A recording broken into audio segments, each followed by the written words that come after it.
Bismillahirrahmanirrahim. Assalamualaikum warahmatullahi wabarakatuh. Alhamdulillah, thumma alhamdulillah.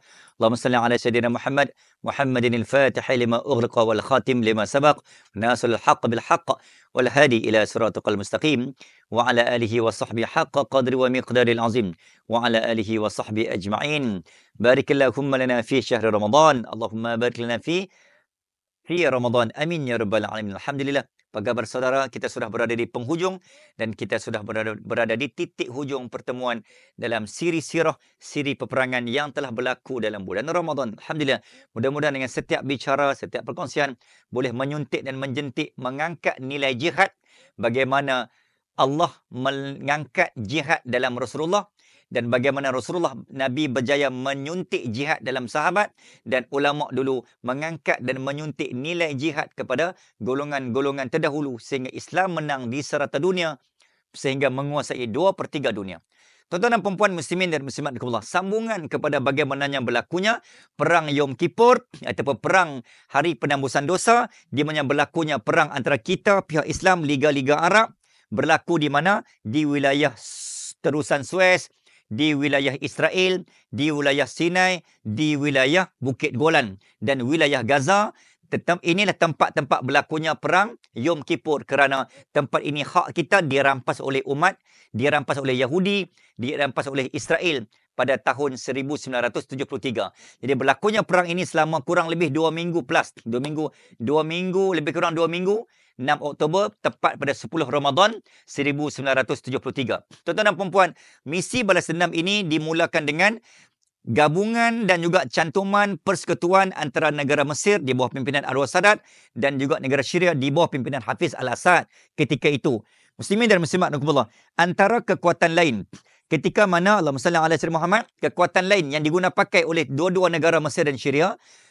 Mesir Syria ni dia yang lead, abang senior kepada 7-8 negara yang lain ketika itu. Antara negara yang kita sebut pada sebelum ini, Tunisia, Maghribi, Saudi, Libya, Kuwait, Sudan, antara negara Islam yang terlibat dalam Liga Arab untuk menghancur dan menentang Israel. Alangkah indah jika peristiwa ini dapat diulang semula pada zaman kita. Pasti Palestin dan Gaza kembali berbahagia. Tuan-tuan dan puan-puan, Allahumma salli ala Sayyidina Muhammad, ketika itu ada seorang anak muda, seorang tentera juga melakukan satu, kita kata, tugas-tugas SB, tugas mata-mata gelap, tugas-tugas risikan. Dia panggil, tuan-tuan, double agent. Namanya Ashraf Marwan.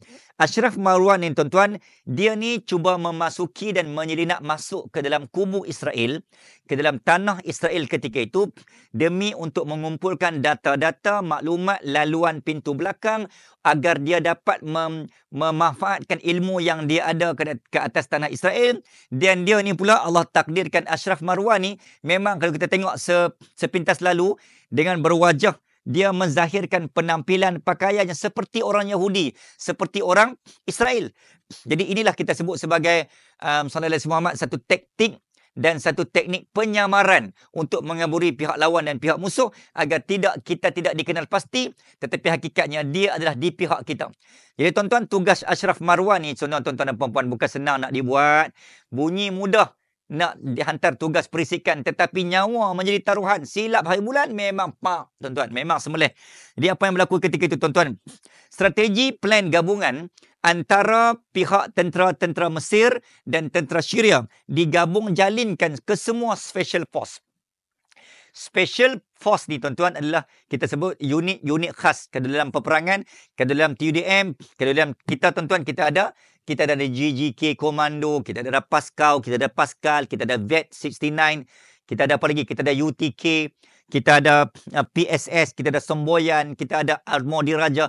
Ini kalau tentera-tentera darat, dan kita ada gabungan tentera di Malaysia.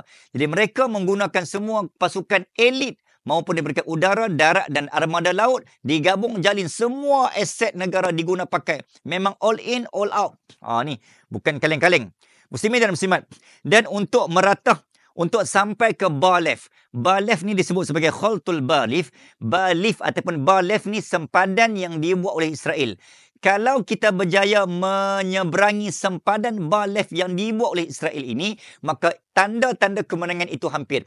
Maka bagaimana nak dibuat, tuan-tuan dan puan-puan? Maka strategi perang yang digunakan pakai oleh Mesir dan juga Syria dalam perang Yom Kippur 10 Ramadan ini, tuan-tuan, mereka melakukan raptai dan juga rehearsal sebanyak 35 kali.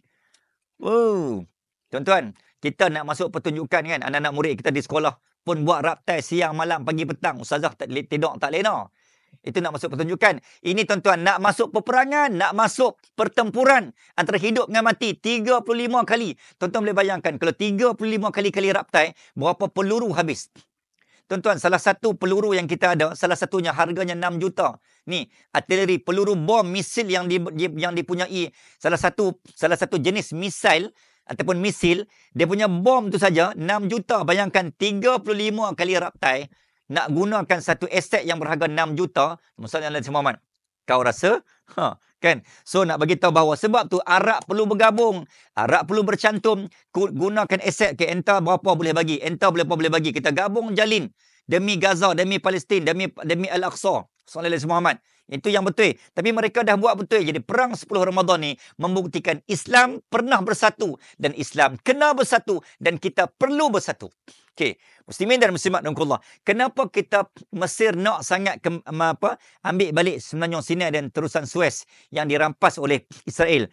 Rupanya tuan-tuan, terusan Suez ni dia memang aset berharga kepada Mesir kerana dia menjadi tempat dan pusat laluan 20,649 kapal dalam setahun bersama dengan 52 kapal sehari yang telah memberikan tuan-tuan sallallahu alaihi Muhammad 900 juta tan kargo per besel tempat laluan terusan Suez yang telah memberikan keuntungan dan pendapatan per kapita dalam negara untuk Mesir sekitar 6.3 bilion USD setahun pendapatan Mesir melalui terusan Suez. Jadi bila Israel rampas tuan-tuan, 6.3 bilion USD ni telah terlepas ke tangan Israel. Mau tak marah Mesir? Ya, tuan-tuan dan puan-puan, muslimin dan muslimat rahimakumullah, ini antara benda yang telah dilakukan ketika itu demi untuk menghancurkan Israel. Tuan-tuan dan puan-puan, muslimin dan muslimat, akhirnya bila diserang, dibincang dalam diam, okey, bila kita nak serang ni? Ketika 10 Ramadan. Dan Yom Kippur ni tuan-tuan, umat Yahudi sedang berpuasa. Mereka berpuasa 25 jam. Dalam ajaran Yahudi, dalam Old Testament, dalam kitab Torah, dalam kitab Talmud, kitab lama mereka, pegangan mereka, tuan-tuan, Yom Kippur ni hari yang mereka kena berpuasa, hari penebusan dosa. Nak tebus dosa kena mereka berpuasa 25 jam. Lebih lama daripada kita. Jadi perang ni berlaku, Islam dengan Israel, Yahudi sedang berpuasa. Bermaksudnya puasa sama puasa. Jadi kisah kita puasa Ramadan, mereka puasa Yom Kippur. The Day of the Atonement. Jadi tuan-tuan dan puan-puan muslimin dan muslimat rahimakumullah, di mana titik kekalahan Israel bermula apabila mereka sedang bermunajat, mereka lakukan penebusan dosa. Mereka tak ready berperang. Cerdik dan juga liciknya idea yang dibuat oleh Anwar Sadat dan juga Hafiz Al-Assad. Mereka cari hari yang orang Israel Yahudi tidak ready, tidak bersedia. Akhirnya tuan-tuan dan puan-puan, ketumbukan yang dilakukan oleh pihak Islam dalam keadaan Islam, umat Yahudi dan Israel hanya 500 orang ketika itu berada di persempadanan. Sedangkan kita puluhan ribu lawan 500 orang. Maka bila Israel terpinga-pinga tak ready, akhirnya tuan-tuan dan puan-puan, F-22 Mikoyan Fighter, MiG, Sukhoi berlawan di atas, serang, pom. Sedangkan Yahudi Israel mereka sedang bermunajat, mereka tak ready. Di situlah tuan-tuan terletaknya.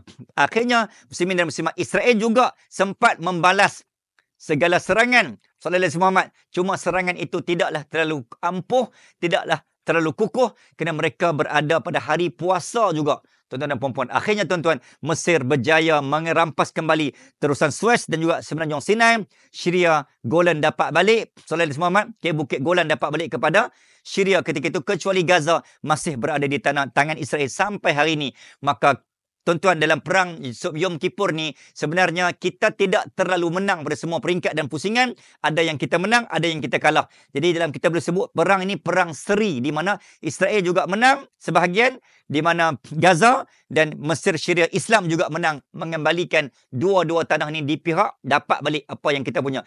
Jadi Israel ada satu trauma di mana dia pernah kalah kerana perang Yom Kippur. Dia pernah jatuh kerana perang Yom Kippur. Sebab tuan-tuan dan puan-puan, pentingnya Islam bersatu, di mana ada kesatuan, di situ ada jalan, di mana ada jalan, di situ ada kekuatan, di mana ada kekuatan, di situ keberkatan.